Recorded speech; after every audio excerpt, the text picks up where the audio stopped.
Good evening, everyone. I'm Yashwardhan Singh, BA LLB. Today, I will be speaking on the topic law and corona. So, how law can act as an aid to the system in fighting the pandemic. As we see that in the current scenario, the government has started the vaccination policy. It has allowed vaccines for the age group of 18 to 45 years. But we also need to consider, we also need to understand that the the age bracket of 18 to 45 years comprises of a population of 49 crores.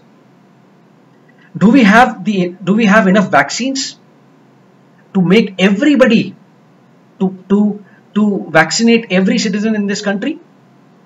No, we don't. We need to ramp up the vaccination. We need to ramp up the supply, the production, so that we are able to provide vaccines to all the society, all the citizens in the society as early as possible.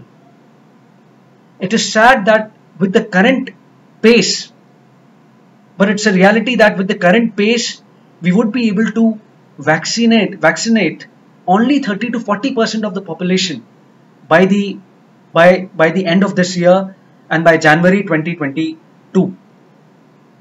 So what is the way forward? How law can help the government in finding a solution to this situation? So today I will tell you about a very noble provision in the Indian Patents Act of 1970, that is compulsory licensing under section 84.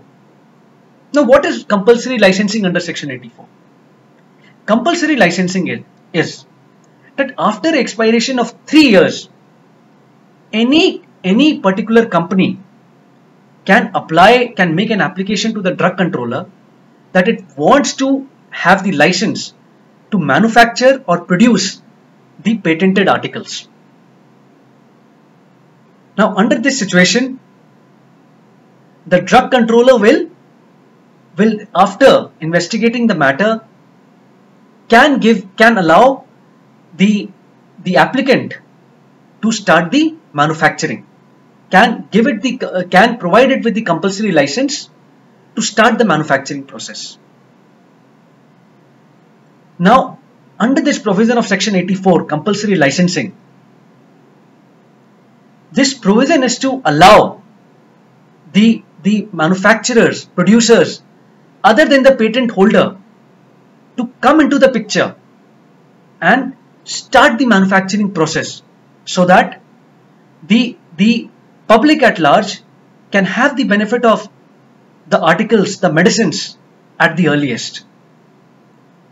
The applicant must prove that the patent holder of the particular article is not able to provide to the public the medicines at an affordable price, or there is lack of medicine supply in the market. Under section 84, there is a proviso which says that this bracket of 3 years, or this time period of 3 years, is not required in times of emergency, in times of extreme urgency, or for the use of public, for the use of non-commercial uses. So this provision allows the drug controller that in situations of emergency, in situations of urgency, it can waive off this time period of 3 years and allow the applicant, after due process, to start with the manufacturing of the patented article. So this is one of the provisions, section 84, which allows for the manufacturing of the said articles, which actually, where under section 84, the particular company, the applicant, goes to the drug controller that because the particular article is not there in the market, or there is more need of supply in the market, we need to come in and we should be given the license so that we are able to produce, so that we are able to ramp up the production, because of which the public at large could be benefited.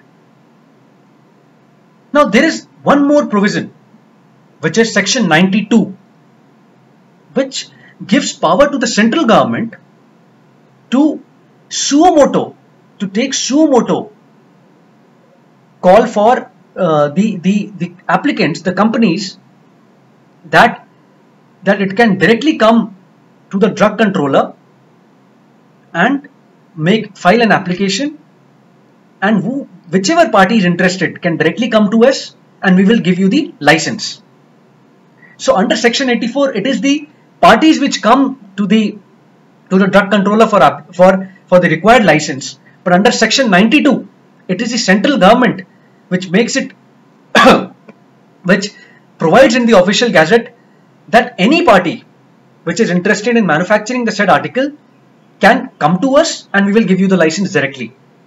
Again, there are three situations under which this provision can be invoked, that is national emergency, extreme urgency, and for the non-commercial use of the medicines, of the articles. In the present time, all these three situations of national emergency, extreme urgency, and non-commercial use of the proposed articles is there. We are in these times, we are in this situation where the central government need to invoke this provision as early as possible to ramp up the production, to ramp up the supplies. So this is under the Patents Act of 1970. These are two of the provisions which allows the government to fast track the process, to allow other applicants that they can come into the picture and start the production as early as possible. The Supreme Court, in its judgment of 2012, in a case in which in a case called Bayer versus Natco, Bayer, which is a German company, was manufacturing a medicine which was a cancer-fighting drug. That cancer-fighting drug was produced at a cost of 2,80,000. It's for 2,80,000 for a month of for a period of just 1 month. That was so high was the price. So the Indian company Natco made an application to the drug controller that it should be given the license so that it can produce the articles at an affordable price. The Supreme Court allowed the Indian company that, okay, you go ahead with the production, and my friends, the price of that vaccine came down from 2.88 lakhs to just 8,880. This is the price difference. So by invoking these provisions of compulsory licensing under section 84, the Supreme Court allowed the Indian company to manufacture, to come into the picture, and so many lives could have been saved. Today, in the present times also, the Supreme Court did talk about these provisions of compulsory licensing and suo motu cognizance under section 92 of the Patents Act, but it left it on the discretion of the government to implement these provisions and to come out with a plan. I strongly believe that this is the time when the Supreme Court must have directed the central government to invoke these provisions and allowed the companies to come into the picture and manufacture the articles for the benefit of the public at large. But Supreme Court hesitated to do so. It applied judicial restraint, which is not required at this point of time. But nevertheless, I feel the central government will take recourse of these provisions and will do what is best for the society.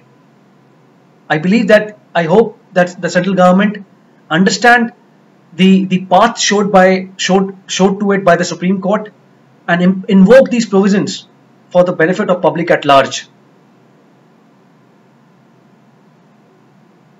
Thank you so much. for listening to me, and I assure you that I will come up with more such videos, informative videos, which will deal with topics of law and society for the benefit of everybody, for the benefit of the entire society. Thank you. Thank you for listening to me. Thank you so much.